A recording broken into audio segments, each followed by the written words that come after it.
Media తెలిసిన media అంటే మన బొమ్మలు వేస్తూ ఉంటారు పేపర్లో. బ్యాంకింగ్, ఆర్థికం, బిజినెస్, వ్యాపారం, హెల్త్ కేర్, ఆరోగ్యం అంటే మెడిసిన్, హాస్పిటల్ సర్వీస్. ఇక లాస్ట్లో విద్యా వ్యవస్థ. ఈ వ్యవస్థలో 8లో ఎస్సీ ఎస్టీ బీసీల పాత్ర ఏంటి అనే బుక్ రాసినాను నేను. శ్రీనివాసరావు గారు ప్రజెంట్ చేస్తాను.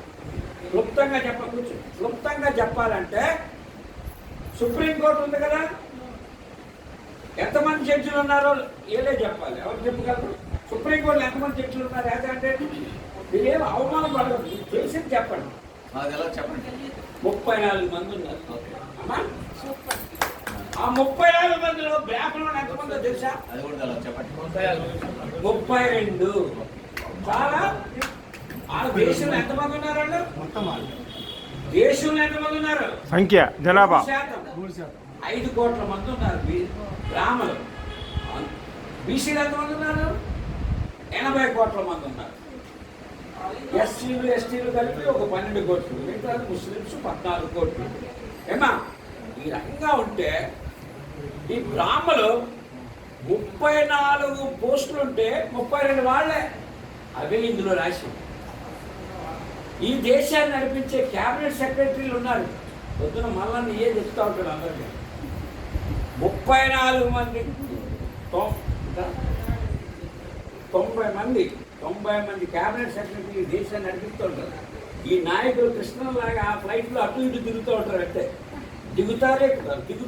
అక్కడ చేసేది ఏముంటాడు, వాళ్ళు సంతకం పెట్టమంటే వాళ్ళు పెడతారంటే.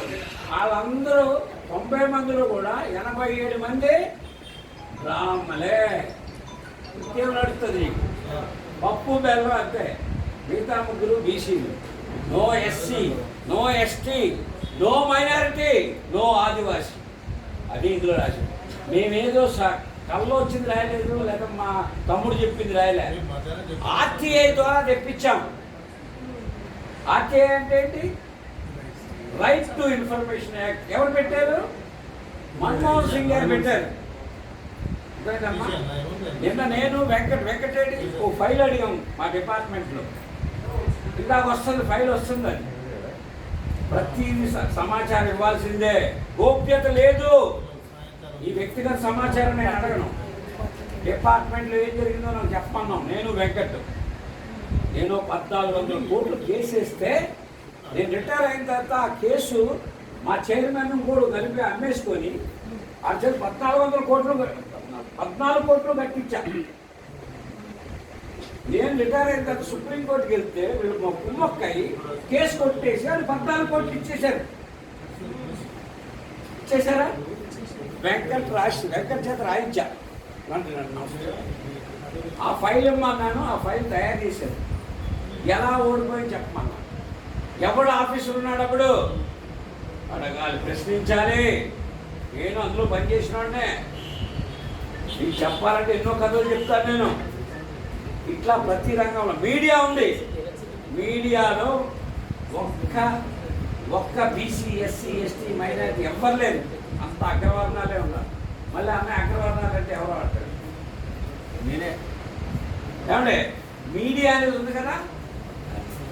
నేను రాహుల్ గాంధీని ఓ రోజున అడిగా వెళ్ళి, కాంగ్రెస్ పార్టీ చాలా అన్యాయం చేసింది దేశానికన్నా. హౌ అన్నాడు. చాలా మంచి పనులు చేశారు కదా సార్. బీసీలు అనే వాళ్ళని దూరం పెట్టారు. ఎస్సీలు ఎస్టీలు మైనారిటీస్ సరిపోతారు ఓట్లు గుద్దడానికి అనుకున్నారు. బీసీలు మొత్తం పక్కన పెట్టేశారు. ఏంటి ఆ దెబ్బతోటి వాళ్ళ దేశంలో ఒక రకమైన ఊళ్ళకు ఏర్పాటు వచ్చేసింది, తేడా వచ్చేసింది.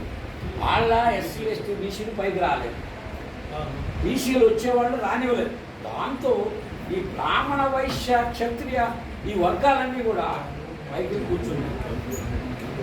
లాస్ట్ ఇయర్ 680 హైకోర్టు జడ్జిలు ఫిలప్ చేస్తే, ఒక ఏడాదిలో 680 జడ్జిలు ఫిలప్ చేస్తే 560 జడ్జిలు బ్రాహ్మలే. ఏమో రజనీ, క్యాచ్ చేసావా? వీళ్ళు ఎక్కడ మర్చిపోతారని మన పుస్తక రూపంలో కూడా తీసుకొచ్చాను. శ్రీనివాసరావు గారికి సమర్పిస్తున్నాను.